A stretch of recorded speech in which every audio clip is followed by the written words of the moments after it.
ஓம் சாந்தி. இன்னைக்கு நம்ம கொஞ்சம் படிப்பு சார்ந்த ஒரு ரகசியமாக இந்த வீடியோ அமைய போகுது. கொஞ்சம் எழுத படிக்க தெரிந்து நபர்களாக இருந்தால் கொஞ்சம் ஆன்மீக வாழ்க்கையும் கொஞ்சம் சுவாரஸ்யமாக இருக்கும், கொஞ்சம் மெச்சூரிட்டி இருக்கும், மற்றும் கொஞ்சம் படிப்பு சார்ந்து நமக்கு உயர்ந்த அந்த கிங்டம் ராஜ்யம் நமக்கு கிடைக்கும். உயர்ந்த பதவிகளில் நம்ம ஒரு போஸ்டிங்கில் நம்ம வாழ்வோம் சத்தியுகத்தில். அப்போ நமக்கு கொஞ்சம் உயர்ந்த படிப்பு நமக்கு வேணும். அதுக்கு ஓரளவு எழுத படிக்க தெரிந்தாலுமே போதும் ஆன்மீக வாழ்க்கையை பொறுத்தவரை. ஏன்னா அந்த ஆன்மீக வாழ்க்கையே நிறைய பேர் சொல்லுவாங்க, இது கொஞ்சம் படித்தவர்கள் இருக்கக்கூடிய ஒரு இயக்கம் போல தோணுது அப்படிம்பாங்க. வெளியே இருந்து வெளிநோக்கு பார்வையில் இருக்கக்கூடிய நபர்கள் அப்படிதான் சொல்றாங்க. ஆமா, நான் காதுபட கேட்டதுமே அதான். ஏன்னா இந்த வெள்ளை கலர் ட்ரெஸ் போட்டுட்டு பிரம்மகுமாரிகள் சுத்துறதுனால அவங்க என்ன புரிஞ்சுக்கிறாங்க அப்படின்னா, இது பணக்காரங்க போற இயக்கம் போல, நல்ல வசதியானவங்க மாதிரி இருக்கிறாங்க. அது ஏன் அப்படி சொல்றாங்க அப்படின்னா, அவங்க இந்த வியர்வை சிந்தி உழைச்சி வாழ்றாங்கல்ல. அதனால இந்த ஆன்மீகம் எந்த நேரமும் ஒரு டூருக்கு போன மாரி தானே. நம்ம சென்டருக்கு போகிறோம், பாபா மீட்டருக்கு நம்ம போய் பிராமண பரிவாரங்களை மீட் பண்ணுறோம், அப்பப்போ வெளியே போகிறோம் வெள்ளை கலர் ட்ரெஸ் போட்டு. அப்போ இதெல்லாம் பார்த்துட்டு அவங்க அப்படி புரிஞ்சுக்கிறாங்க. அதே நேரத்தில் கொஞ்சம் படிப்பறிவு கொஞ்சம் குறைவானவங்களும் கூட எழுத படிக்க தெரியாதவங்களும் ஆன்மீகத்தில் கொஞ்சம் இருக்கிறாங்க. அவங்களுக்கு ஆன்மீகம் எந்த அளவுக்கு புரியுங்கிறது தெரில. இருந்தாலும் அம்மா பிரகாஷ்மணி தாதி அளவுக்கெல்லாம் யாரும் வர முடியாது. அவங்கெல்லாம் படித்தவங்க. பிரகாஷ்மணி தாதி ஒரு டீச்சர். அப்போ நம்ம ஓரளவு படிப்புக்கான மகிமையை நம்ம தெரிந்து கொள்ளணும். சரியா? ஆன்மீக படிப்பு, அந்த முரளி படிப்பு, பாபாவுடைய நாலேஜ் 7 days கோர்ஸ், அது தனி. மற்றபடி இந்த ஒரு சில எழுத்து வடிவில் இருக்கும் அந்த 108 சிறுமத்தா இருக்கலாம். அப்புறம் இந்த 16 கலைகள், இந்த 16 ஆர்ட்ஸ் இருக்குல்ல, இது அதாவது இந்த இப்படிப்பட்ட ஒரு சில படிப்புகள் நம்ம ஓரளவு எழுத படிக்க தெரியணும். ஓரளவு ஸ்கூலாவது நம்ம கம்ப்ளீட் பண்ணியிருக்கோம். ஒரு 10th ஸ்டாண்டர்டாவது படிச்சிருக்கோம். சரி, 7ஆம் வகுப்பு 8ஆம் வகுப்பு படித்தவங்க அப்படியே எழுத்துக்கள் கொஞ்சம் இது மாதிரி இருக்கும். ஏன்னா நம்முடைய மனநிலை தான் நமக்கு ஆன்மீக வாழ்க்கையை உணர்த்துது. சரி, அப்போ நம்முடைய மனநிலை, நம்ம கொஞ்சம் படித்தவங்கங்கும்போது கொஞ்சம் மெச்சூரிட்டி இருக்கும். நம்ம பியூரிட்டியான ஆத்மான்னு நினைக்கும் போது கொஞ்சம் சந்தோஷமான சூழ்நிலைகள் நமக்குள்ளே இருக்கும். அதே போலதான் இந்த ஆன்மீகமும். சரியா? அந்த வகையில் நம்ம இன்னைக்கு பார்க்க போகிற டாபிக் என்ன அப்படின்னா, கொஞ்சம் படிப்பு கொஞ்சம் நம்மளுடைய பிரெயினுக்கு ஒரு மகுடம் சூட்டுறது போல ஒரு இதுதான். கொஞ்சம் மனப்பாடம் பண்ணக்கூடிய ஒரு அந்த 108 சிறுமத்தை பண்ணுறீங்களோ இல்லையோ, இந்த 16 கலைகள் சொல்லுவாங்களே, 16 பெத்து பெருவாழ்வு வாழுங்கன்னு சொல்லிட்டு திருமண வீடுகளில் மேரேஜ் ஃபங்க்ஷனில் சொல்லுவாங்களே, திருமணமான தம்பதியர்கள் அந்த மணமகன் மணமகள் பெரியவங்க காலில் விழுந்து ஆசீர்வாதம் வாங்கும்போது அந்த பெரியவங்க சொல்லுவாங்க, 16 பெத்து பெருவாழ்வு வாழ்மான்னு சொல்லுவாங்களே. அப்போ 16 செல்வங்களை அது பெற்று நம்ம வாழணும். சரி, அது என்ன கேட்டிங்கன்னா, அந்த மணமக்களை அவங்க வாழ்த்தும் போது அந்த 16 கலைகள் நிரம்பிய சத்தியுகம் ஆக்கிய அந்த ஸ்ரீமன் நாராயணர் பதவியை, லக்ஷ்மி பதவியை நீ அடையணும், உயர்ந்த பதவி அடையணும் அப்படின்னு தான் அவங்க அதில் ஆசீர்வாதம் பண்ணுறாங்க. ஆனால் அது கொஞ்சம் பக்தி சார்ந்த சடங்காக புரிஞ்சுக்கிறதுனால 16 குழந்தைங்களும் சொல்கிறாங்களோ. ஆனால் கொஞ்சம் படித்தவங்க 16 செல்வங்கள் சொல்கிறாங்க. அது இதுதான் 16 செல்வங்கள், அதான் 16 பெத்து பெருவாழ்வு. நான் இதில் ஃபோட்டோ காட்டுறேன் பாருங்க. அந்த நேம் இதில் நான் ஜெராக்ஸ் எடுக்கும்போது, பிரிண்ட் எடுக்கும்போது மிஸ் ஆயிடுச்சு. அது இருந்தால் இன்னும் கொஞ்சம் லுக்காக இருக்கும். சரி, நம்ம எடுத்தாச்சு. போன கல்பத்தில் 5000 வருஷத்தில் நடந்தது தானே. அதனால் இது பெரிய விஷயமா நம்ம எடுத்துக்க வேண்டாம். நம்ம வீடியோ கண்டினியூ பண்ணுவோம். ஃபோட்டோ காட்டுறேன், அந்த A4 ஷீட்டில் அந்த ஃபோட்டோ காட்டுறேன். அதில் பாருங்கள், மேலே 16 பெத்து பெரு வாழ்வு அப்படின்னு இருக்கும். அப்பவும் புரியுதா? இதை தான் 16 கலைகள்னு சொல்கிறேன், 16 ஆர்ட்ஸ். சரி, இதனுடைய இங்கிலீஷ் வெர்ஷன் நம்ம வீடியோ கொடுக்க முடிஞ்சுன்னா பிற்காலத்தில் கொடுக்கலாம். இது தமிழ் டாபிக் சம்மந்தமாக நபர்களுக்கு போடுறதுனால நம்ம இங்கிலீஷ்லலாம் எதுவும் பேசலை. இருந்தாலும் அந்த English 16 arts very very important. ஒரு சிலருக்கு தமிழ் ஆன்மீகம் பேசுறது புரிந்துக்குவாங்க. ஆனால் அவங்க இது ஒரு எழுத்து மாதிரி தமிழ் பார்க்கும்போது மேபி குழம்பலாம். அதுக்காக இங்கிலீஷ் வெர்ஷன் மாரி நான் இதில் காட்டுறேன். சரியா, பார்த்துக்குங்க. இதை ஒரு ஸ்க்ரீன்ஷாட் மாரி எடுத்து வச்சுக்கிறதும் நல்லது தான். சரி சரி, இன்னைக்கு நம்ம ஒரு படிப்பு சார்ந்த விஷயங்கள் நம்ம பார்க்க போகிறோம். 16 கலைகள். இது சத்தியுகத்தில் நமக்கு 16 கலைகள் இருக்கும். திரேதா யுகத்தில் நமக்கு 14லிருந்து 13 கலைகள் இருக்கும். திரேதாயுகம் முடிவில் அது 10 ஆகும். அதுக்கு பிறகு மன்னிக்கணும், துவாபரயுக கடைசி ஸ்டார்டிங்கில் அது 8, 7, 6ன்னு சொல்லி, கலியுகத்தில் 5, 4, 3ன்னு சொல்லிட்டு 0 ஆகுமான்னு தெரில. ஏன்னா மேபி இருக்கு, சைக்கோ கொலகாரர்கள்லாம் இருக்கிறாங்க, அவங்கெல்லாம் 0 மேபி ஆகலாம். சரியா, அப்படின்னு சொல்லிட்டு. அப்போ இந்த 16 கலைகள் தான் இன்னைக்கு நம்ம பார்க்க போகிறது. இதை கூடிய வரைக்கும் நீங்கள் மனப்பாடம் செய்து கொள்ளணும். ஓகேவா, மனநத்தில் இருக்கணும். இது ஒரு நாலேஜாக நீங்கள் இது மனப்பாடத்தில் இருந்தால் தான், இதெல்லாம் பேப்பரை வச்சு நீங்கள் இது படிக்கிறது கொஞ்சம் கஷ்டம்தான். அதான் சொல்கிறது, கொஞ்சம் படித்து நீங்கள் ஓரளவு ஒரு 9th 10th ஸ்டாண்டர்டாவது நீங்கள் கம்ப்ளீட் பண்ணியிருக்கணும். பண்ணினா தான் நமக்கு இதை ஓரளவு ரெக்கவரி பண்ணி நம்ம பிரெயினுக்கு எடுத்துகிட்டு போய் இந்த 16 கலைகள் முதல்ல என்னன்னு நமக்கு தெரிஞ்சுக்கணும் தானே. இதில் கொடுக்குற டீட்டெயில்ஸ்லாம் கூட பெருசாக இருக்காது. இது நீங்கள் இதில் ஒரு 16 கலையில் ஒரு 10 கலையாவது உங்களுக்கு ப்ராப்பராக அண்டர்ஸ்டாண்ட் பண்ணிக்க முடியுமில்ல. இருந்தாலும் இந்த 16 கலைகள் இந்த ஒரே வீடியோவில் நம்ம சிம்பிள் விளக்கம் கொடுத்துருவோம். சரியா, இது பிரம்மகுமாரிகள் ரீதியாக போய் நம்ம சென்டரில் போய் கேட்டு தெரிஞ்சுக்கிட்டு, ஏன்னா இதெல்லாம் பெருசாக சொல்லி கொடுக்கறது கிடையாது சென்டர்களில். இதே போல் ஆன்லைன் லைப்ரரி மாரி இருக்கும். இந்த யூடியூப் சேனல்களில் நீங்கள் பார்த்து தெரிஞ்சுக்கிட்டால் தான் உண்டு. சரியா, சரி, இதை நம்ம முதல்ல மனப்பாடம் செய்து கொள்ளணும். இதை நீங்கள் ஒரு ஸ்க்ரீன்ஷாட் மாரி எடுத்து வச்சுக்கோங்க. சரியா, இல்லை நான் இதில் ஃபுல் இதில் இதை வேணாலும் போட்டு காட்டுறேன். இதை ஒரு ஸ்க்ரீன்ஷாட் மாரி தலைகீழ நான் போட்டு காட்டுறேன். இதை A4ல் நீங்கள் ஸ்க்ரீன்ஷாட் எடுத்துக்கோங்க. சரியா, இதை முதல்ல நம்ம மனப்பாடம் செய்து கொள்ளணும். சரியா, அப்போ நீங்கள் கேட்கலாம், இதை நீங்கள் சொல்கிறீங்களாங்க, நீங்கள் மனப்பாடத்தில் இருக்கிறீங்களான்னு கேட்டால், நம்ம யூடியூப்லாம் போடுறோம், நமக்கு மனப்பாடம் இல்லாமல் இருக்குமா? எந்த 16 கலைகளும் மனப்பாடம், இது இப்படி ஒன்று இல்லைன்னு இருந்தாக்கி நமக்கு ஏன் ஆன்மீகம், இது இப்படி ஒன்று இருக்குதுன்னு சொல்லி நம்ம நம்ம நம்ம நிலையில் வச்சுக்கணும். இதை ப்ரிப்பேர் பண்ணி தான் நமக்கு சத்தியம் கிடைக்கும். இதை நீங்கள் பக்காவாயிட்டாலே போதும். மற்ற விஷயங்கள் தான் சிம்பிள் தான். சரியா, சரி, அப்போ நான் இது எனக்கு மனப்பாடமாக இருக்குவா அப்படின்னு பார்த்தீங்கன்னா ஆமாம். சரியா, அப்போ எப்படி நான் மனப்பாடம் பண்ணி வச்சுருக்கிறேங்கிறத நான் பாராமல் நான் இதை பார்த்து விளக்கம் கொடுப்போம். அப்போ நான் பார்க்காம முதல்ல நான் இதை சொல்கிறேன். சரியா, நீங்கள் அதை நான் 1 by 1 நான் சொல்கிறேன், நீங்கள் மனப்பாடம் பண்ணி வச்சுக்கணும். ஏன்னா ஆன்மீகம்னாலே ஓரளவு நமக்கு அந்த நாராயணர் பதவி, லக்ஷ்மி பதவி, சத்தியுகத்தின் உயர்ந்த பதவிக்கு போட்டி போடுறோன்னா 16 கலைகள் நம்ம தெரிஞ்சிருக்கணும். சரி, நான் இப்போ சொல்கிறேன், பார்த்துக்குங்க.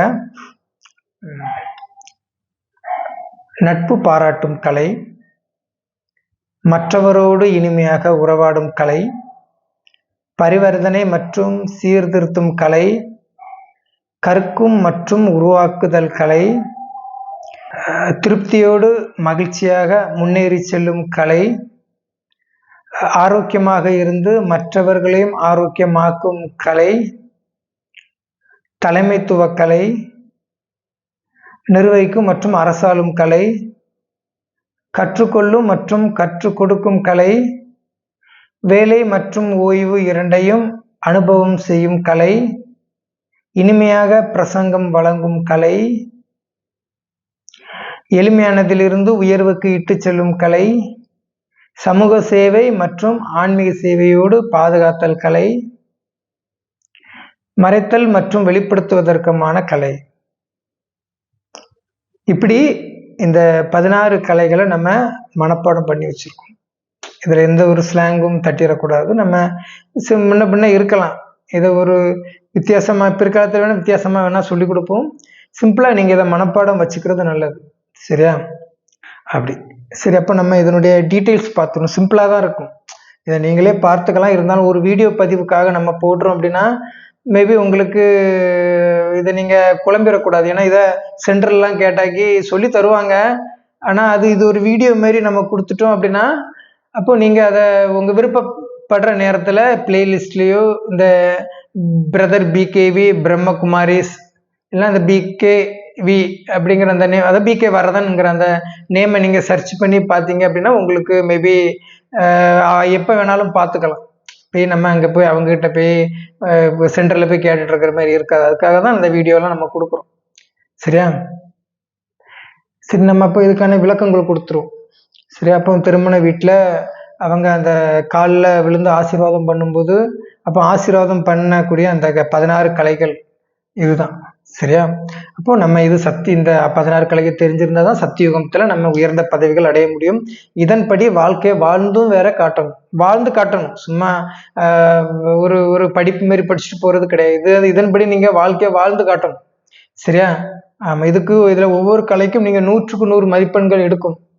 ஆமா, இதனுடைய இலக்கண மூர்த்தியாக கிராமர் ரூல் படி நீங்க வாழ்ந்தே காட்டணும். அதுக்குதான் இது. ஸ்ரீமன் நாராயணர் தன் வாழ்க்கையில் இதை வாழ்ந்து காட்டுவார்.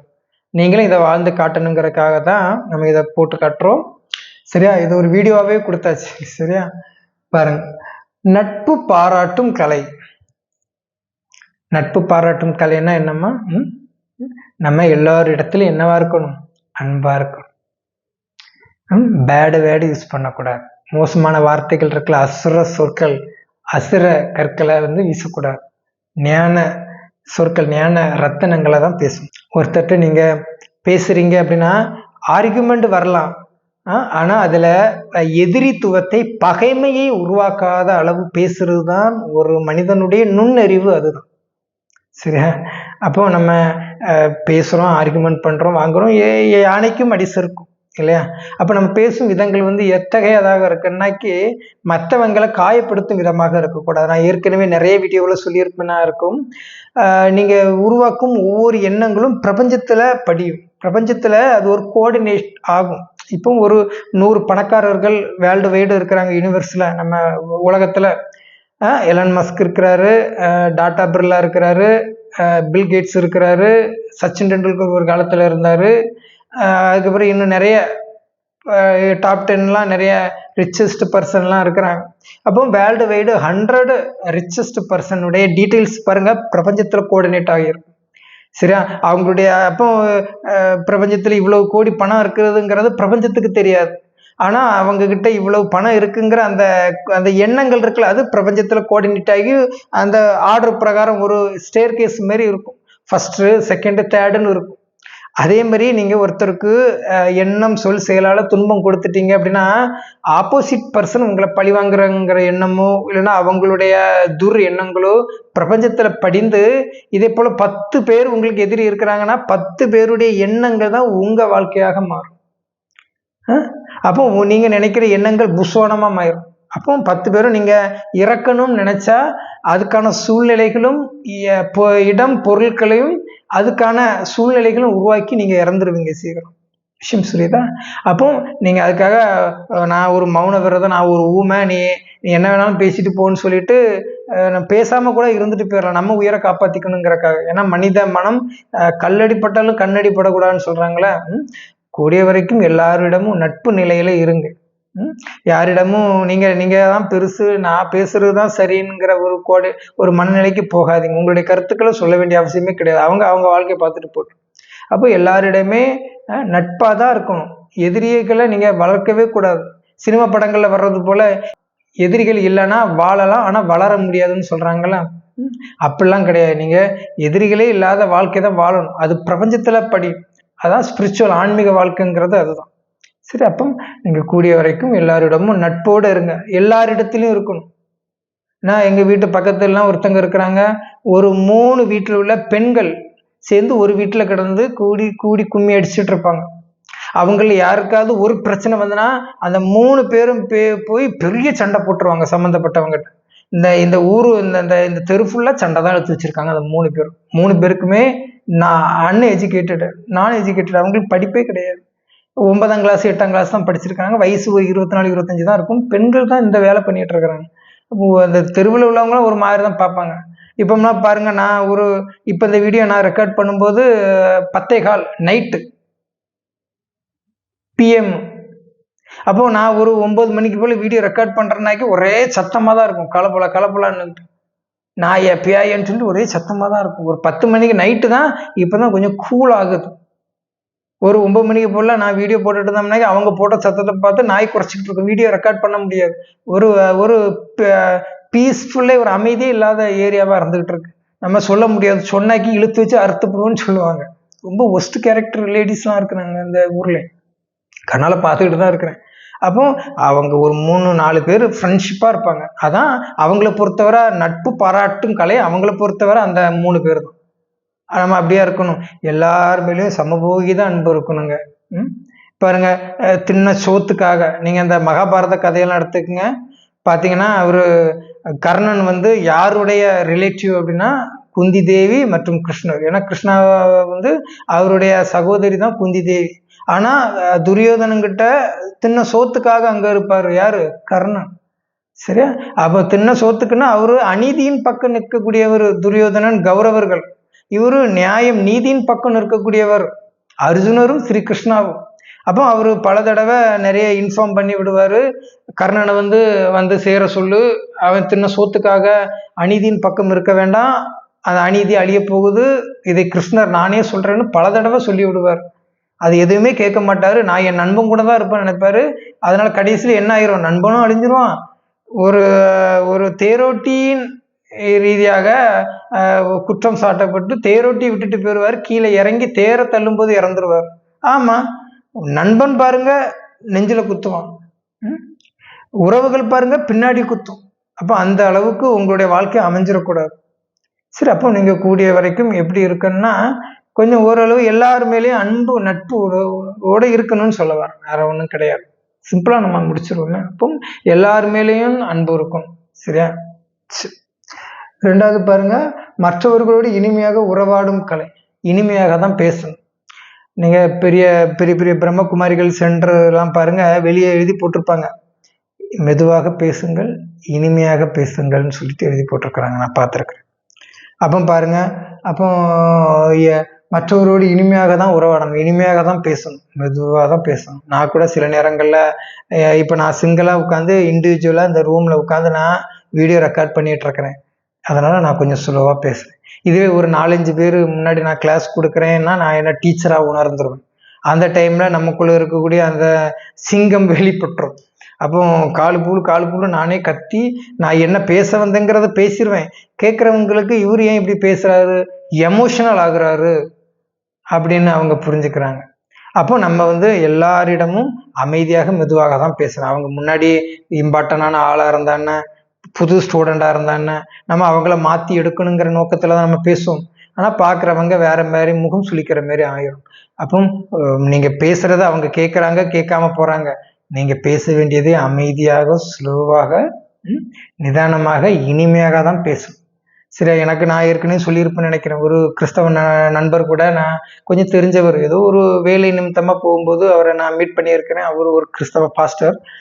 அவர் பேசுகிற வார்த்தைலாம் பார்த்தீங்கன்னா பைபிளை குறித்து தான் பேசுகிறார். நானும் 2 வருஷம் கிறிஸ்டனாக இருந்தேன். நானும் விட மாட்டேன். நானும் பாபா நாலேஜே நான் அவங்களுக்குள்ள புகுத்த நான் முயற்சி செய்வேன். அவரு கெட்ட வார்த்தை போட்டு அவரு பைபிளை நம்ம மேலே திணிச்சுக்கிட்டு இருப்பாரு. நான் பேசுகிற விதத்தை 2-3 பேர் பக்கத்தில் உட்காந்து கேட்டுட்டு இருக்கிறாங்க. அப்போ அவர் என்னோட டபுள் ஏஜ் கேட்டகரியில் உள்ளவர். நான் ஒரு 35, 36, 37, 38 வயசு உள்ளவன். அவர் 60 வயசு கிழவன், முக்கா கிழவன் வைங்களேன். அப்போ அவர் பேசுறது கெட்ட வார்த்தை போட்டு தான் பைபிளை புகழ்த்தி பேசுறாரு. நம்ம இந்து மதத்தை தாக்கி பேசுறாரு. கிருஷ்ணர் நிறைய மனைவியோட இருந்தாரு. ஒரு ஆணும் செக்ஸ் பண்ணி தானே ஐயப்பர் வந்தாரு. அவங்களுக்கு யாரும் அதை சொல்லி இருக்கிறாரு. அவங்களுக்கு அதுதான் தெரியும், அதனுடைய பிகைண்டு தெரியாது அவங்களுக்கு. அப்போ அவரு கெட்ட வார்த்தை போட்டு பேசுறாரு. அதான் பக்கத்துல இருக்கிற மற்ற கிறிஸ்தவர்கள் அதை சிரிச்சு அவங்க பேசுறது நல்லாவும் இருக்கு. ஆனா நான் பேசுறது பார்த்தாலும் கொஞ்சம் யோசிக்கவும் செய்வாங்க. ஏன்னா நம்ம அவ்வளவு நிதானமாக ஆன்மீகம் தான் பேசும், அசுர சொற்களை வெளிப்படுத்த மாட்டோம், தந்தையை தான் வெளிப்படுத்துவோம். அதனால என்ன ஆகும், தந்தைக்கு அவ பேர் கிடைக்காது. தந்தையே சொல்றாரு, என் பேரை கெடுத்துறாதீங்கடா அப்படிங்கிறன்னு சொல்றாரு. ஆமா, தந்தை பேரை கெடுத்துடப்படாதுல்ல. ஆமா, நம்ம தந்தையை நமக்கு நாலேஜ் கொடுக்குறாரு. தந்தையினுடைய நாலேஜை எடுத்து தந்தையை நம்ம வெளிப்படுத்தும். அப்போ பரிவர்த்தனை மற்றும் சீர்திருத்தும் கலை, 3வது கலை பரிவர்த்தனை. அப்படின்னா பணமா இருக்கலாம், பொருளா இருக்கலாம், சேவை இருக்கலாம், நம்மிடமிருந்து மற்றவர்களுக்கு மாற்றுறது பரிவர்த்தனை. சரி, அப்போ இந்த நாலேஜை நம்ம எடுத்திருக்கிறோம், நம்ம 4 பேருக்கு சொல்லி கொடுக்கணும், சொல்லணும். சரியா? சொல்லி சீர்திருத்துதல் சீர்திருத்தும் கலை அப்படின்னா அவங்கள வந்து என்ன பண்ணணும், ஒழுங்குபடுத்தணும். இந்த அறிவை நம்ம மற்றவர்களுக்கு சொல்லி நாமளும் கத்துக்கிட்டோம், அவங்களுக்கும் அதை சொல்லி கொடுத்து என்ன பண்ணணும், அவங்கள நல்வழிப்படுத்தணும். அதுதான் பரிவர்த்தனை மற்றும் சீர்திருத்தும் கலை. அவர்கள் நல்லாக்கி வைக்கணும். லைக் திஸ் கோயில் சிலைகளோட தெய்வங்கள் இப்படிதானே இருக்கிறாங்க, எல்லாரும் நல்லாக்கி வைப்பீங்க, அவங்க நல்லாகிறாங்க, ஆகாம போறாங்க. தெய்வங்கள் நல்லாகணும்ல, இப்படி பண்ணினாதான் தெய்வம் நல்லா இருக்க முடியும். இல்லைன்னா தெய்வம் ஆக்ரோஷமானா அதுக்கே சிலைக்கே ஹெட்டக்கு வந்துடும். ஆமா, கலியுகம் அப்படிப்பட்ட ஒரு விகார உலகம். சரி, அப்போ கவலையற்று புத்துணர்வோடு இருக்கும் கலை. கவலையற்று புத்துணர்வோடு இருக்கணுமா. இதுக்கு நீங்க பாத்தீங்கன்னா நான் ஏற்கனவே அந்த 8 புத்தகங்கள்னு சொல்லிட்டு ஒரு வீடியோ ஒன்று போட்டிருந்தேன். வீடியோ நம்பர் பார்ட் 5 6 என்னதுன்னு தெரியல. அஷ்ட சக்திகள்னு சொல்லி ஒரு வீடியோ வந்திருக்கும். அதிலே பாருங்க, நீங்க கவலையற்று புத்துணர்வோடு இருக்கிறதுக்குன்னு சொல்லிட்டு ஒரு மரணம் சம்பந்தமான ஒரு இதுவுமே ஒரு விஷயமே போட்டிருப்போம். நீங்க என்னுடைய எல்லா வீடியோவுமே பார்த்தா தெரியும். குறிப்பா அஷ்ட சக்திகள் சொல்லி ஒரு வீடியோ மேபி போட்டிருப்பேன், நான் இதுல காட்டுறேன். சரியா, அது எனக்கு எத்தனாவது பார்ட்டுன்னு தெரியல, அதுல பாருங்க. அதுல நான் அந்த அஷ்ட சக்திகள் சம்பந்தம் நிறைய விஷயங்கள் சொல்லியிருக்கும். அந்த சக்திகளுக்கெல்லாம் உங்களுக்குள்ள வந்தா மட்டும்தான் நீங்க கவலை இல்லாம புத்துணர்வோட இருக்க முடியும். இல்லைனாக்கி அப்படியே கூஸ் பம்ப் மூமெண்ட் தூக்கி வாரி அடிச்சு எலக்ட்ரிக் ஷாக் மாதிரி அடிச்சு. ஏன்னா அந்த காமம், கோபம், பற்று, அகங்காரம், பேராசை, பயம், வெறுப்பு, பொறாமை, சோம்பல்தனம், பழிவாங்குதல், இந்த அசுர குணங்கள் 10 குணங்கள் உங்களை கொன்னு. கலியுகம் இப்படிப்பட்ட ஒரு யுகம்ங்கிறதுனால சொல்ல வரேன். அடுத்தது பாருங்க, கற்கும் மற்றும் உருவாக்கும் கலை. சரியா, இதை நீங்க கத்துக்கிறீங்களே, இத கத்துக்கிறீங்க, அதே நேரத்துல இதனுடைய விஷயங்களை நீங்களே உருவாக்கணும். ஏன்னா யாரும் உங்களை பக்கத்துல உட்கார்ந்து இருந்துட்டு கத்துலாம் கொடுத்துட்டு இருக்க மாட்டாங்க. நீங்க கத்துக்கிறீங்க, நீங்க என்ன பண்ணணும், உங்களுக்கு கோடு போட்டு கொடுப்பாங்க, நீங்க அதுல ரோடு போடணும்னு சொல்லி தராங்க. அதான் கற்கும் மற்றும் உருவாக்கும் கலை. ஏன்னா நாலேஜுங்கிறது அந்த அம்மா பீரியடில், பிரம்ம பாபா இருந்த பீரியடில் பக்கத்தில் இருந்த ஒரு 2-3 ஊர்காரங்களுக்கு மட்டும் ஒரு 400 குடும்பத்துக்கு கிடைத்ததா சொல்கிறாங்க. சரியா, அப்போ அன்றைய காலம் உள்ளவங்க வந்து அழகாக ஈஸியாக கற்றுக்கிட்டாங்க. ஆனாலும் எல்லாருக்குமே 133 கோடி தேவர்களும் அந்த 33 கோடி சோழ ஆத்மாக்களுக்கும் என்ன கிடைக்குதா, 100 வருட நாலேஜ் நான் கொடுக்குறேன்னு தந்தை சொல்லியிருக்கிறார். அப்போ அந்த 100 வருட நாலேஜுங்கும் போது ஆரம்ப காலத்தில் உள்ளவங்களுக்கு அழகாக கிடைச்சிட்டு, அப்போ அவங்க காலம்லாம் முடிஞ்சு இப்போ குல்ஜார் தாதியினுடைய காலமும் முடிஞ்சு போயிடுச்சு. இப்போ ரிவிஷன் தான் நடந்துட்டு இருக்கு. 2 பேருமே முதல்ல ஆண் உடல் பெண் உடல் 2 உடலும் கடந்து இப்போ ரிவிஷன் தான் நடந்துட்டு இருக்கு. 2 பேருமே ஃபரிஸ்தா ஆகி ஒரு சிலர் பிறந்ததாகவும் சொல்றாங்க, ஃபரிஸ்தாவில் இப்போ சூட்சும வதனத்தில் இருக்கிறதா சொல்றாங்க. அப்போ இன்றைய காலகட்டங்களில் நம்ம என்ன புரிந்து கொள்ளணும், நம்ம அப்போ நம்மளே ஒரு சில விஷயங்கள் உருவாக்கி, அதுக்காகவே பாபா ரொம்ப கஷ்டப்பட்டுட்டு இருந்தாங்க. இப்போதான் நமக்கு வீடியோ மாரி ஆன்லைன் லைப்ரரிலாம் கொடுத்துட்டாங்க. யூடியூப் மூலமாக நீங்கள் எதையும் கற்றுக்கலாம். 100 வருடத்தை அன்றைய காலத்தில் இருக்கிறவங்க ரொம்ப கஷ்டப்பட்டாங்க. நீங்கள் இப்போ ஈஸியாக பின்னாடி ஒரு மியூசிக்கை போட்டுட்டு ஒரு ஓம் சாண்டிங் மியூசிக்கை போட்டுட்டு அழகாக அதை பீஸ்ஃபுல்லாக அந்த பியூரிட்டியை நீங்கள் அனுபவம் செய்ய முடியும். மனம் இருந்தால் மார்க்கம் உண்டு. அப்போ அதான் சொல்கிறாங்க, கற்கும் மற்றும் உருவாக்கும் கலை. கற்றுக்குங்க, நீங்களே நிறைய விஷயங்கள் உருவாக்கும் திறன். நீங்கள் பாபா முரளியில் நிறைய தடவை சொல்லியிருக்கிறாரு. முரளியை வந்து நான் ஆன்மீக முறைப்படி பிரம்மகுமாரிகள் முறைப்படியும் பேச முடியுமா, அதே நேரத்தில் பார்த்தீங்கன்னா அதே முரளியை வந்து உங்களுடைய ஓன் திங்கிங் ப்ராசஸ்லே அந்த அவுட் ஆஃப் த பாக்ஸ் நீங்கள் ஒரு எக்ஸ்ட்ராடினரியான ஒரு திங்கிங்லேயே நீங்கள் புரிந்து கொண்டும் பேச முடியுங்கிறார் பாபா. ஒரு ஆத்மாவின் சக்தியை தான் சொல்கிறார். அப்போ திருப்தியோடு மகிழ்ச்சியாக முன்னேறி செல்லும் கலை. திருப்தியாக இருக்கும். சரியா, எனக்கு அது இல்லை இது இல்லைங்கிற அந்த ஒரு நிலையே இருக்கக்கூடாது. கலியுகம் அப்படிதான் இருக்கும்னு சொல்லிட்டாரு. நீங்கள் பல பிறவிகளாக நல்லா இருந்து நீங்கள் இப்போ ஆன்மீகத்தில் நீங்கள் உயர்ந்த நிலைக்கு வரும்போது நீங்கள் தெரிந்து கொள்ளலாம், நீங்கள் பல பிறவி எடுத்திருக்கிறீங்கிற அந்த நிலை. சரியா, அப்போ நீங்கள் எனக்கு இன்னும் கேட்டிங்கன்னா ஏன் எதுக்கு என்னங்கிற கேள்வி கேட்காதீங்கன்னு சொல்கிறாரு. ட்ராமான்னு புரிஞ்சுக்குங்க. பாபா ட்ராமாவை முடிக்க தான் வந்திருக்கிறார். நிறைய பேர் சொல்றாங்க, நான் நிறைய பேர்கிட்ட நாலேஜில் இருக்கிறேன், இந்த நாலேஜை நான் நிறைய பேருக்கு கொடுத்துருக்கிறேன், வீட்டில் இருக்கிறவங்களுக்கு கூட ஞானம் எடுக்கலை, நான் ஒருத்தருக்கு கூட நாலேஜே இது வரைக்கும் கொடுத்ததில்லை, அவங்க நிறைய வருடங்கள் நாலேஜில் நான் இருந்துகிட்டு இருக்கிறேன்னு நிறைய பேர் சொல்றாங்க. அப்போ உங்களுடைய பார்ட்டு அப்படி அமைஞ்சு போச்சு, நம்ம எதுவும் பண்ண முடியாது. சரியா, அப்போ மற்றவங்களுடைய பார்ட்டும் உங்கள் ராஜ்யத்தில் அவங்க வரல. சரி, அப்போ நீங்கள் உங்களுடைய புருஷோத்தமத்தை சூப்பராக பண்ணுங்க. நீங்கள் அங்கே கொஞ்சம் குறைஞ்ச பதவிகள் இருந்தாலும் நீண்ட ஆயுளோடும் அதிக பிறவிகளோடும் நீங்கள் வரலாம். பதவி தான் நாராயணர் பதவி கிடைக்காம போகும். மற்ற சிற்றரசர்களாக நீங்க பிறக்கலாம். பாபா சொல்லியிருக்கிறார். நீங்க அப்போ அதிக பிறவிகளையும் நீங்க நீண்ட ஆயுளையும் நீங்க அனுபவம் செய்யுங்க. பதவிலாம் ஒரு விஷயம் கிடையாது. அது அவன் உறப்பு இருக்கிறவனங்களை வச்சு நான் பண்ணிடுவேன்னு தந்தை சொல்லியிருக்கிறார். சரியா? திருப்தியோட மகிழ்ச்சியாக நீங்க இருங்க. பணம் இல்லாம இருந்தாலும் சரி, நீங்க உங்களுடைய ஆன்மீகம் மற்றவங்க கேட்காம இருந்தாலும் சரி, நீங்க திருப்தியா இருங்க, பதட்டப்படாதீங்க. நாலேஜ்லயே ஒரு நீங்க கேட்டுக்கிட்டுங்கிற சொல்றாரு பாபா. திருப்தி இருங்க. அப்போ ஆரோக்கியமாக இருந்து மற்றவர்களையும் ஆரோக்கியமாக்கும் கலை. நாம ஆரோக்கியமா இருக்கும். ஆரோக்கியமா இருக்குன்னா என்ன பண்ணணும்? உணவே மருந்துங்கிற மாதிரி நல்ல வெஜிடேரியன் உணவுகளாக பார்த்து தூங்கணும். சரி, பாபா சொல்லிருக்கிறாரு, இஞ்சி பூண்டு வெங்காயம் புலால் மாமிச உணவுகளை உண்ணாதீங்க. மற்றபடி எல்லா விஷயங்களையும் நீங்க உங்க வாழ்க்கையில நீங்க சாப்பிட்டு எடுத்து பழக்கப்பட்டு இருக்கலாம்னு சொல்றாரு. அது ஆரோக்கியத்தை கொடுக்கும்னு சொல்றாரு.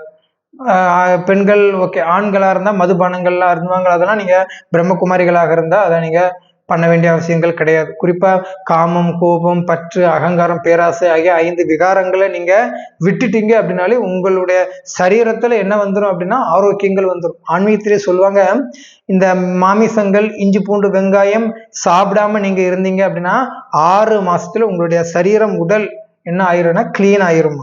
ஆன்மீகத்துல சொல்லுவாங்க. சரி, அப்போ உணவையும் நல்ல முறையில வெஜிடேரியன் உணவுக்கு மாறிக்குங்க. அதே நேரத்துல பாத்தீங்கன்னா விகாரங்களை நான் சொன்ன போல காமம், கோபம், பற்று, அகங்காரம், பேராசை 5 விகாரங்களும் என்ன பண்ணிடணும்? விட்டுறணும். அதை நீங்க புத்தியில வைத்தாலோ அதை அனுபவம் செய்தாலோ, புத்தியில கூட வந்தா வந்துட்டு போட்டு, கர்மேந்திரங்கள்ல எடுத்துட்டு வந்துடக்கூடாது. கர்மேந்திரங்கள் தெரியுமா? கண்ணு, காது, வாய், மூக்கு, உடல் உணர்வுகள்ல, கை கால்கள்ல எடுத்துட்டு வந்துடக்கூடாது. செயல்கள்ல ஆக்ஷன்ல இறங்கிறாதீங்க. ஏன்னா கலியுகத்தில் எப்ப வேணாலும் அருவா எடுத்து வெட்டுறதுக்கு ரெடியா இருக்கிறாங்க. நீங்க தப்பான செயல்களையும் செய்ய முடியாது. அப்போ நீங்க புரிஞ்சுக்கணும். அப்ப நீங்க ஆரோக்கியமா இருங்க, நோயாளியா மாறாதீங்க. ஏன்னா ஒரே ஒரு முறை தான் நாலேஜ் கிடைக்குது, அடுத்த பிறவிக்கெல்லாம் கிடைக்காது. 18, 19 வயசுல தான் அறிவும் வரும். இப்ப நீங்க பக்காவா இருந்தா நீங்க சாக வேண்டிய அவசியம் கிடையாது. பக்காவா ஆகாதனாலதான் உங்களுக்கு டப்புன்னு மரணம் வருது. அடுத்த பிறவி எதிர்நோக்கிறீங்க. அடுத்த பிறவில எங்கெல்லாம் பிறப்பீங்கன்னு தெரியாது. இந்த ஒரு பிறவிலே ஆரோக்கியமாக வச்சுக்குங்க. சரியா? சத்தியுகத்துல நீங்க ஸ்டார்ட் பண்ணி விடுங்க. அதுக்கு பிறகு சத்தியுகம், திரேதாயுகம் வரும்போது முடிஞ்சு துவாபரிக கலியுகத்துல வேணா உங்களுடைய விகார ஆட்டங்களை தொடங்கிங்கன்னு தந்தை சொல்லிட்டாரு. அந்த சத்தியுகம், திரேதாயுகத்துல கொஞ்சம் தூய்மையாக இருந்து நல்ல வாழ்க்கை வாழணும். அப்ப நீங்க அந்த சங்கம மகா சங்கம யுகத்துல நீங்க இப்பவுமே இருந்து நாலேஜ்ல பக்கா வாய்க்குங்கன்னு அவர் சொல்றாரு. அப்போ எழுது மற்றும் ஏற்பாடு செய்யும் கலை. சரியா? நீங்க எழுதுறீங்க. அப்போ நீங்க மற்றவங்களை எளிதா வைக்கக்கூடிய அளவுக்கு நீங்க ஆன்மீக முறைப்படி நீங்க இருந்துக்கணும்னு சொல்றாரு. அப்ப எழுதுறது அப்படின்னா ஆன்மீகத்துல பாத்தீங்கன்னாக்கி பிரம்ம பாபா பீரியடா இருக்கலாம், மற்ற தாதி பீரியடா இருக்கலாம். இப்ப நான் கூட முரளியினுடைய முக்கியமான பாயிண்ட நான் தினம் முரளி படிக்கிறேன். முரளி வீடியோ கூட பிற்காலத்துல வேற ஒரு ஐடியில வேணா போட ட்ரை பண்றேன். இதெல்லாம் கடந்து குழம்ப வேண்டாம். சரி, அப்ப முரளியுமே நான் ஒரு வீடியோ போட்டாக்கி தினம் ஒரு முரளி போட தான் செய்யலாம். சரி, அது நீங்க எந்த விதத்துல பாக்குறீங்கிறது தெரியல. அது ஒரு வீடியோ மாதிரி கொடுத்தா எனக்கும் புது அனுபவங்களா இருக்கும். பாக்குறாங்க பார்க்கலாது அவங்களுடைய கர்மம். நான் முரளி வீடியோ வேணாலும் அது வேற ஒரு சேனல் வேணா நான் டெலிகாஸ்ட் பண்றேன், போஸ்ட் பண்றேன், பார்ப்போம். சரி, அப்போ நீங்க அந்த முக்கியமான பாயிண்ட நீங்க எழுதி நோட் பண்ணி வச்சுக்கோங்க. சரியா? அப்போ ஏன்னா ஓரளவு ஏன்னா அதுல எழுதி படிக்கக்கூடிய அளவுக்கு உங்களுக்கு அறிவு வேணும். அது சம்பந்தமான எல்லா விஷயங்களுமே ரெடி பண்ணி வச்சுக்கோங்க. முரளியை நிறைய இடங்கள்ல சென்டர்களை எரிச்சிருவாங்க. யாருக்கும் கேட்டா கொடுப்பாங்க. அது தூய்மையான ஆத்மாவா இருந்தா கொடுப்பாங்க. ஏன்னா கால் கையில படக்கூடாது. பகவானுடைய பரமேஸ்வரனுடைய மகா வசனம்ங்கிறதுனால அதை அவ்வளவு எரிக்கிறாங்க. மதுபெல்லாம் மேபி இருக்குது. சரியா? ஆமா. அப்போ அந்த நாலேஜினுடைய விஷயங்கள் நீங்க எழுதி அதுக்கான பக்கவான விஷயங்கள் ரெடி பண்ணி வச்சுக்கோங்க. உங்களுடைய புத்தியில மைண்ட்ல ஸ்டோர் பண்ணி வச்சுக்கோங்கன்னு சொல்றதுதான் எழுதும் மற்றும் ஏற்பாடு செய்யும் கலைன்னு சொல்றாங்க. தலைமைத்துவ கலை. நீங்க மரத்தினுடைய முதல் நம்பர்ல இருந்து வருவீங்க. நீங்க மரத்தினுடைய வேர். நீங்க உங்களுக்குன்னு ஸ்டூடெண்டா நிறைய பேர் ஏற்படுத்திக்குங்க, நிறைய சிப்பாய்களை ஏற்படுத்திக்குங்க, நாட்டினுடைய பிரஜைகளை உருவாக்கிக்குங்க. உங்களுக்குன்னு சொல்லி அடுத்த போஸ்டிங்ல இருக்கக்கூடிய சிற்றரசர்களை, மந்திரிகளை உருவாக்குங்க. நீங்க ராஜாக்களை உருவாக்குங்க. நீங்க அவர்களுக்கு தலைமையில இருக்கக்கூடிய மகாராஜாவாக நீங்க ஆகுங்கிறார். அதான் தலைமைத்துவ கலை. சரியா? ஒரு சிஎம் போஸ்ட்டுக்கு உங்களை, ஒரு பிஎம், ஒரு பிரைம் மினிஸ்டர் நிலைக்கு உங்களை நீங்க எடுத்துட்டு போகணும்னு சொல்றாரு பாபா. சரி, அதான் தலைமைத்துவத்தில் இருக்கணும். நிர்வகிக்கும் மற்றும் அரசாளும் கலை. சரியா? இது சத்தியுகத்தினுடைய விஷயத்தை தான் சொல்றாரு. அரசாள்றதுக்கு ஒரு மன்னன் எப்படி இருப்பான், ஒரு மன்னன் வந்து எவ்வளவு ஸ்ட்ராங்கா இருப்பான். மன்னன் வந்து யாருக்கும் என்ன பண்ண மாட்டான், பயப்பட மாட்டான். சரியா? ஒரு சில விஷயங்களை அரேஞ்ச் பண்றதா இருக்கலாம், ஒரு சில விஷயங்களை ஏற்படுத்துற விஷயங்களா இருக்கலாம். பைபிள் படிக்கிற போது ஒரு சிலர் சொல்லியிருக்கிறாங்க, பைபிள் வந்து பைபிளுக்குள் என்ன நான் நடத்துவேன்னு நிறைய பேர் சொல்லுவாங்க. சரி, நான் கர்த்தருக்கு இயேசு கிறிஸ்துவுக்கு நான் உபகாரமாக இருப்பேன், அவருக்கு என்னால் முடிந்த சர்வீஸை நான் சேவைகளை செய்வேன் அப்படின்னு சொல்லுவாங்க. அப்போ அங்க இருக்கக்கூடியவங்க என்ன பண்ணுவாங்கன்னா, அந்த பைபிளை வந்து ஒரு சிலர் வந்து கம்மு கூட்டுக்கு வச்சு கொண்டு போயிட்டு இருப்பாங்க, ஒரு சிலர் கையிலேயே வச்சிருப்பாங்க, ஒரு சிலர் நெஞ்சோட வச்சுட்டு போவாங்க இதே கனி மாரி. ஒரு சிலர் பார்த்தீங்கன்னா அந்த பைபிளை வந்து மறைச்சு கொண்டு போவாங்க. அப்போ பார்த்தீங்கன்னா அவங்கள பார்த்து கேட்பாங்க, இந்த பைபிளை கூட ஓப்பன் வயசுல எடுத்துட்டு தெருவில் நடந்து போறதுக்கு உங்களுக்கு உரப்பில்லையே, நீங்க எப்படி கர்த்தருக்குள் உங்களை நடத்துவீங்கன்னு கேட்பாங்க. அதே மாதிரிதாங்க நிர்வகிக்கும் மற்றும் அரசாளும் கலை. சரி, அப்போ ஒரு விஷயத்த அரேஞ்ச் பண்ணி நீங்க அதனுடைய அரசாளும் நிலை உங்களுக்கு வரணும். சரி, அப்ப இதுல கூட உங்களுக்கு நிறைய பேர் சொல்றாங்க, ஒயிட் கலர் ட்ரெஸ் போடவே நிறைய பேர் பயப்படுறாங்க. ஒயிட் கலர் ட்ரெஸ் போடுறதுக்கே நீங்க 3-4 வருஷம் ஞானத்துல இருக்கு. நாமலாம் நாலேஜ் அடைந்து 2 மாசத்துல யாரும் சொல்லவே இல்லை. பிரம்மகுமாரிகளை பார்த்து சிங்கப்பூர்ல நானே ஒயிட் கலர் ட்ரெஸ் போட ஆரம்பிச்சிட்டேன். இருக்கிறவங்க எல்லாம் பறக்க பறக்க முழிக்க ஆரம்பிச்சிட்டாங்க. அந்த பீரியட்ல ஏன் 2015 எனக்கு நாலேஜ் கிடைச்சு, அப்ப அந்த டைம்ல ஏன் கூட அதே போல கிளாஸ் அடைந்து நாலேஜ் அடைஞ்சவங்களும் நான் போடுறதை பார்த்துட்டு மற்றவங்களும் போட ஆரம்பிச்சிட்டாங்க. ஒருவேளை போடணும் போல அப்படின்னு சொல்லிட்டு. அப்போ நம்ம ஆன்மீக பரிவாரங்கிறது நம்ம உணரணும். ஒரு சில 7 days கோர்ஸ் எடுத்துட்டு போயிருவாங்க, நம்ம அப்படி கிடையாது. நமக்கு நாலேஜ் வேணும், லைஃப் டைம் ஃப்ரீ கூட பாருங்களேன், ஃப்ரீ கிளாஸ் அமைப்புகள் தான். அப்போ நமக்கு சக்தி இருக்கணும். சரியா? இப்போ நம்ம ஒரு சில விஷயங்களை பைபிள் சொல்றாங்களா, உள்ளதை உள்ளதென்றும் இல்லாததை இல்லாததென்றும் நீங்க சொல்லலாம்னு சொல்லிட்டு அதுக்கு உங்களுக்கு உரிமை கொடுத்திருக்கிறாரு. நம்ம எதை உரிமையாக எடுத்துப்போம்னு தெரியும், நம்ம எதை உள்ளதுன்னு எதை இல்லாததுன்னு சொல்லுவோம். இந்த சினிமாவில் இந்த நாடகத்தெல்லாம் வராங்கள, சிங்கப்பெண்ணே நினைக்கிறேன், அந்த அந்த அதெல்லாம் பாருங்க, அதுல ரொம்ப ஆக்ரோஷமாக ஒரு சில விஷயங்களை ரொம்ப வெளிக்கொணர்ந்து பிரச்சனைகள் தான் வருது. அப்படிப்பட்ட பிரச்சனைகள் ஒரு ஒரு பிரச்சனையின் நிமித்தமாக அவங்களுக்கு ஆர்குமெண்ட் பண்ணி அவங்களுக்கு பிரச்சனைகளை உருவாக்கி சாட்சி சொல்ற அளவுக்கு அந்த அளவுக்குலாம் கிடையாது. சாட்சி சொல்லக்கூடிய அளவுக்கு பிரச்சனைகளை உருவாக்கக்கூடிய அளவுக்கு சக்தியை நான் சொல்லலாம் ஆன்மீகத்துல. சரியா? ஆன்மீக விஷயங்களை வலுப்படுத்தக்கூடிய அளவிற்கு ஒரு அரசாலும் ஒரு மகாராஜா மன்னர் ஸ்ரீமன் நாராயணருடைய சக்தியை அடைந்து மக்களை நிர்வகிக்கக்கூடிய அந்த மனதின் சக்தியை சொல்றேன்.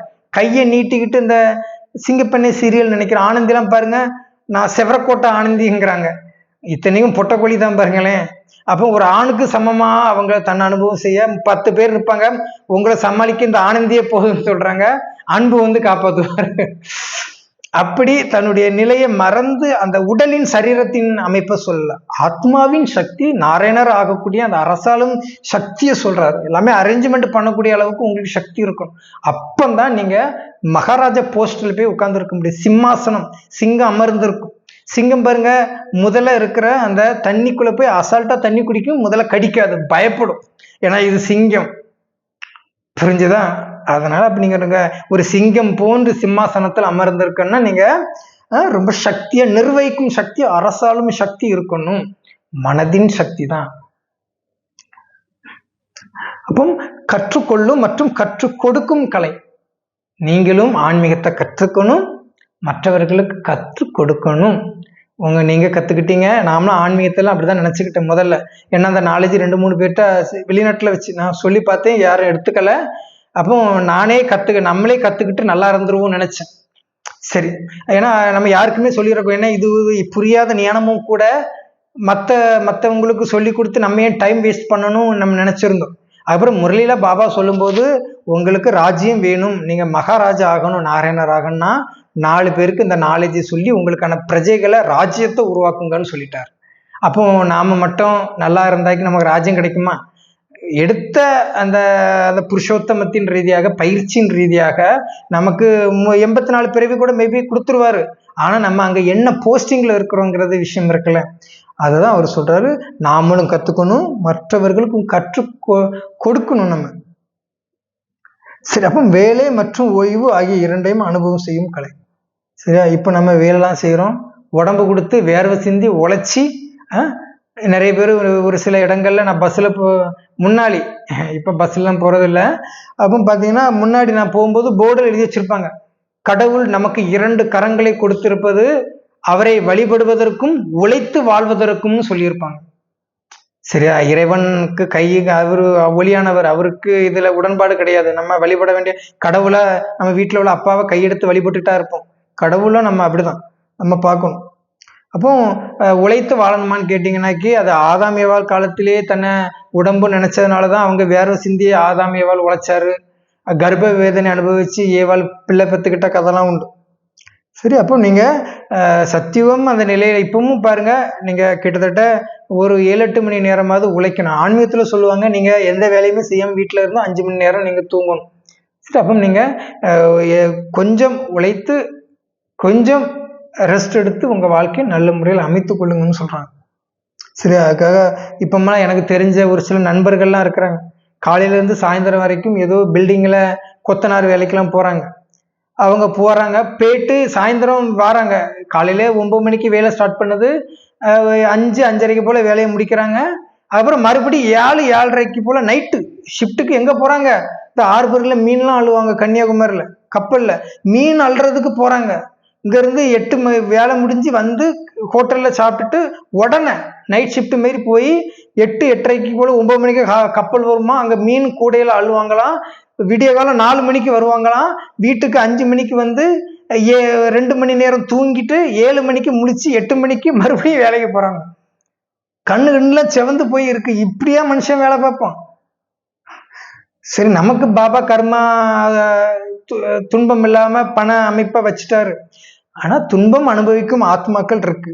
அப்போ வேலை மற்றும் ஓய்வு ஆகிய 2ஐயும் அனுபவம் செய்யும் கடல். அப்போ பைபிள் வசனங்கள் எடுத்துக்கிட்டீங்கன்னா, மனிதன் இந்த உலகம் முழுவதையும் தனக்கு ஆதாயப்படுத்தி கொண்டாலும் தன்னுடைய நித்திய ஜீவனை நஷ்டப்படுத்தினால் அவனுக்கு லாபம் என்ன? மனிதன் தன்னுடைய நித்திய ஜீவனுக்கு ஈடாக எண்ணத்தை கொடுப்பான்னு சொல்லி பைபிள் வசனம் சொல்லுது. சரி, அப்ப நீங்க எல்லாத்தையும் ஆதாயப்படுத்திட்டீங்க, எல்லாத்தையும் லாபப்படுத்திட்டீங்க. ஆனா திரும்பி பார்க்கும்போது உங்கள் ஜீவன் ஆகிய ஆத்மா, அந்த சோலை நீங்க நஷ்டப்படுத்திட்டீங்க. ஆமா, நஷ்டம்தான் ஆகும். இப்படி கடந்து ஆளா போலான்னு சொல்லி நீங்க அவ்வளவு வேலைகள் செஞ்சிட்டீங்கன்னா உடம்பு நோய் கொண்டு வந்துடும். சரி, அப்போ நீங்க இங்க சேர்த்து வைத்த பணங்கள்லாம் உடல்ல நோயாகி அதை ஹாஸ்பிட்டல் பணமா கலெக்ட் பண்ணிடும். அது உங்களுக்கே தெரியாது. எல்லாமே வட்டி, எல்லாமே காரணமோடு செய்த கதை, எல்லாமே வட்டியெல்லாம் கடன் தான். ஒண்ணு உடம்ப ஆரோக்கியப்படுத்தி ஓய்வுக்கு கொண்டு போகணும், இல்லைன்னா மாத்திரை மருந்துல ஓய்வுல ரெஸ்ட் எடுக்க வேண்டியதாகி போயிடும். அப்போ கொஞ்சம் வேலை செய்யுங்க, கொஞ்சமா ரெஸ்ட் எடுங்க, சந்தோஷமா இருங்கன்னு சொல்லுது. அப்ப இனிமையாக பிரசங்கம் வழங்கும் கலை, இனிமையாக தான் பேசணும். சரியா? நான் ஹையஸ்ட் பார்த்தீங்கன்னா இப்போ ஊரல் வாய்மொழின்னு ஒரு ஊரில் 3.5 வருஷமா கிளாஸ் எடுத்துக்கிட்டு இருக்கிறேன். அவங்களும் அஞ்ஞானத்தையும் பேசியிருக்கிறாங்க. நான் ஞானம் கலந்த அஞ்ஞானத்தை சொல்லி விளக்கம் கொடுக்க முயற்சி செஞ்சுருக்கிறேன். இருந்தாலும் கூட நான் 3.5 வருஷம் ஒருத்தங்க வீட்டில் தான் நான் என்னுடைய முதல் பார்ட் 1லேருந்து பார்ட் 10 வரைக்கும் உள்ள வீடியோலாம் நான் அங்கே தான் ரெக்கார்ட் பண்ண ஞாபகம் இருக்கு. ஒரு வீக்லி ஒன்ஸு ஒரு வீடியோ நான் போட்டுட்ருப்பேன். அது ஊரல் வாய்மொழின்னு சொல்லி ஊரில் வச்சு எடுத்த வீடியோ தான் பாருங்களேன். அதெல்லாம் பாருங்க, அவங்க கிட்ட நான் பேசிய விஷயங்கள் 3.5 வருஷம் இருக்கு. அவங்க பெரிய சொந்தம்லாம் எனக்கு கிடையாது. ஒரு லேடி வித்யான்னு சொல்லி ஒருத்தங்களுடைய ஒரு கான்டாக்ட்ல தான் எனக்கு அவங்களுடைய கிடைச்சி போய் பார்த்தோம், இடம் பார்த்தோம். கொஞ்சம் பக்தி சார்ந்த குடும்பம் தான். இருந்தாலும் 3.5 வருஷமா இருந்த பிறகும் நான் பேசும் விதங்கள், அந்த சிறு வயதினுடைய அந்த நிலை, இதெல்லாம் பார்த்து அவங்க பாபா குழந்தையெல்லாம் ஆகியிருக்கிறாங்க. அப்போ அதே நேரத்தில் நாங்கள் எவ்வளோ அஞ்ஞானத்தை பேசியிருக்கிறோம். நெகட்டிவான டபுள் மீனிங் வார்த்தைகள் நாங்கள் பேசியது கிடையாது. எங்களுக்குள்ளேயே முகம் சுளிக்கும் போது செயல்கள் நடந்ததே கிடையாது. நாங்கள் ஒருத்தர் சிரிச்சுக்கிட்டு தான் இருப்போம், சந்தோஷமாக தான் இருப்போம். அந்த ஒரு 45 மினிட் 1 ஹவர் வீடியோலாம் பாருங்கள், சிரிச்சுட்டு தான் நாங்கள் வருவோம். நாங்கள் அதை கிளாஸ் எடுத்துகிட்டு அதுக்கப்புறம் கிளாஸ் முடிச்சு அவங்கவுங்க வீட்டுக்கு போவாங்க. நான் வந்துடுவேன். நான் வெளியூர் ஒரு 4 கிலோமீட்டர் தூரத்துலாம் போய் நம்ம கிளாஸ் எடுத்துகிட்டு வரோம் பாருங்க. அப்போ அந்த அளவுக்கு இனிமையாக பிரசங்கம் வழங்கும் கலை.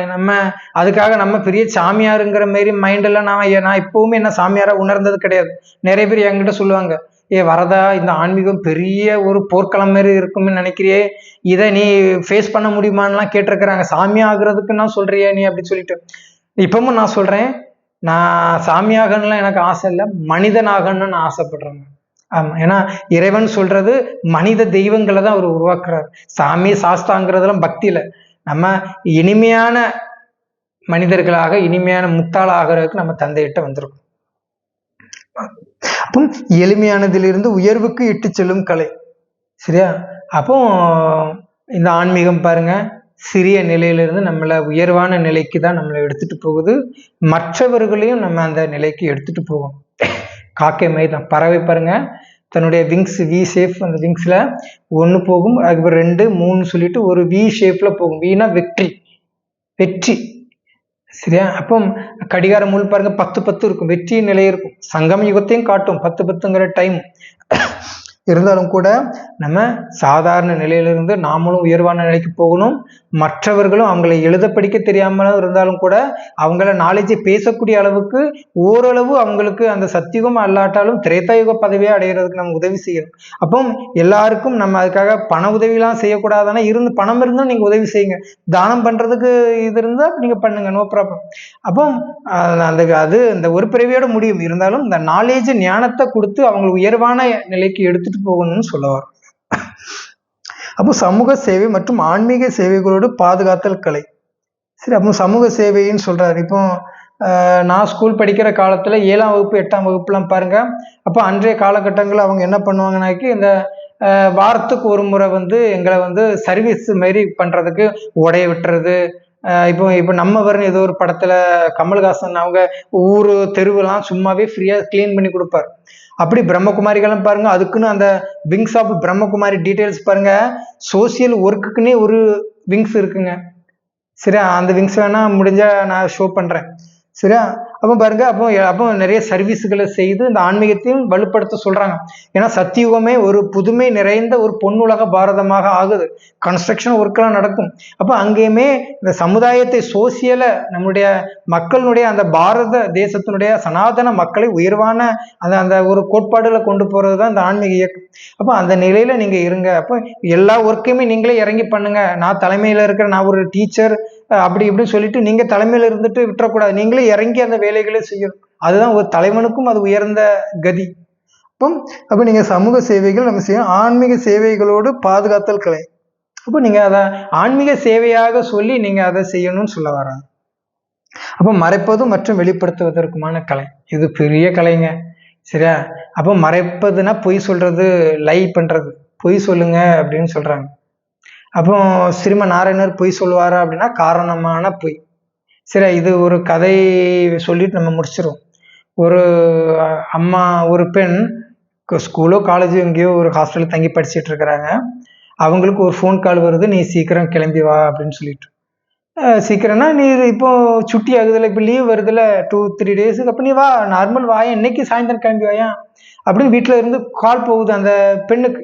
ஸ்கூல் காலேஜோ ஏதோ ஒன்று படிச்சு ஹாஸ்டல்ல இருக்கிறாங்கன்னு வைங்க, வெளியூர்ல இருக்கிறாங்க. திடீர்னு கால் வருது, வாங்குது. அவங்க ஏமா திடீர்னு வர சொல்ற, வாயம் வந்துட்டு போயேன் அப்படிங்கிறாங்க. அவங்களுக்கு சின்ன டவுட் இருக்கு, உங்கன்னா பார்க்கணும் போல இருக்குன்னு சொல்லி அனுப்புறாங்க. அப்போ அந்த டைம்ல அவங்க எதுவுமே வீட்டுல இருந்து எந்த டீட்டெயில்ஸுமே அவங்களுக்கு அந்த சின்ன பொண்ணுக்கு தெரியல. அவங்க பஸ் ஏறி வராங்க, ட்ரெயின் ஏறி வராங்க. ஒரு 4-5 ஹவர்ஸுக்கு பிறகு வந்துட்டாங்கன்னு வைங்களேன். அவங்க வந்துட்டு வீட்டுல பார்க்கும்போது அவங்களுடைய தந்தையினுடைய மரணம். அப்போ அவங்களுக்கு அந்த 4-5 ஹவர்ஸ் அந்த டிராவலிங் டைம்ல அவங்க அந்த கூல் மைண்ட்ல தான் அவங்க இருந்திருக்கிறாங்க. அவங்க யாருக்குமே இந்த இப்படி ஒரு டெத் இருக்கு, உன்னுடைய ஃபாதர்னுடைய பாஸ்ட், அவர் டெத் ஆயிட்டாரு, அதை நீ ஃபேஸ் பண்ணணும், வா, இது பண்ணு, கிளம்பி வா, அப்படிலாம் அவங்க எதுவும் சொல்லவே இல்லை. எதுவுமே சொல்லாம இன்ஃபார்ம் பண்ணியிருக்கிறாங்க. அப்போ வந்து பார்த்த உடனே அந்த பொண்ணு அழுது புலம்பி பண்ணுது, என்னுடைய தந்தை இறந்ததை நீங்க சொல்ல மறுத்துட்டீங்களே அப்படின்னு சொல்லிட்டு. அப்போ அவங்க மனசுல தெரியும், பொண்ணுக்கு ஒரு 4-5 ஹவர்ஸ் டிராவலிங் டைம் இருக்கும். அப்போ அந்த பொண்ணு என்ன, அந்த மறுக்கடியான சூழ்நிலைகள் இருக்கும்.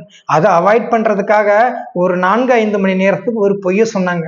அந்த பொய்க்கு பின்னாடி ஒரு நன்மை நன்மை இல்லை, டெத்து தான் நடந்திருக்கு. அந்த பெண்ணுடைய மனதை கூல் பண்றதுக்காக, பதட்டத்துல வேற ஏதாவது அந்த பொண்ணுக்கு ஏதாவது ஆயிடுச்சுன்னா அதை அப்போ சொல்லாம, அப்போ இதுதான் மறைப்பது மற்றும் வெளிப்படுத்துவதற்குமான கலை. அப்போ நாராயணர் அங்க போய் வேற இப்படிப்பட்ட அவசகுணம் டைம்ல எதுவும், அங்க சத்தியம் திரைத்தாயகத்துல அவசகுணங்கள் எதுவும் நடக்காது. சரியா? நீங்க பயப்பட வேண்டாம். சரியா? ஏன்னா இங்க இருக்கிற போலீஸ் ஸ்டேஷன், ஹாஸ்பிட்டலு, கோயில் குளங்களே கிடையாது. கோயில் இல்லைனாலே அங்க பாதி நிம்மதி தான் இருக்கும். சரியா? அதாலதான் நிறைய துன்பம். ஆமா. சரி, அப்போ இப்படி 16 ஆர்ட்ஸ் இருக்கு. சரியா? இதை நீங்கள் மனப்பாடம், நான் மனப்பாடம்னு சொன்னோம், அப்படி மனப்பாடம் பண்ணிக்கணும். சரியா? இது பெரிய படித்தவர்கள் பெரிய கம்பு சுத்துற சமாச்சாரமாக இல்லை. மனப்பாடம் பண்ணி வச்சுட்டு நான் சொன்ன கருத்துக்கள் திரும்ப திரும்ப இந்த வீடியோ எதை பார்த்தீங்களோ ரிப்பீட்டடு இல்லையோ, இந்த வீடியோவை நீங்கள் ரிப்பீட்டடு நீங்கள் பார்த்து ஞான மனனம் செய்து கொள்ளணும். இது ரொம்ப ரொம்ப இம்பார்ட்டண்டான ஒரு வீடியோ. இது கொஞ்சம் நாலேஜ்ஃபுல்லான வீடியோ.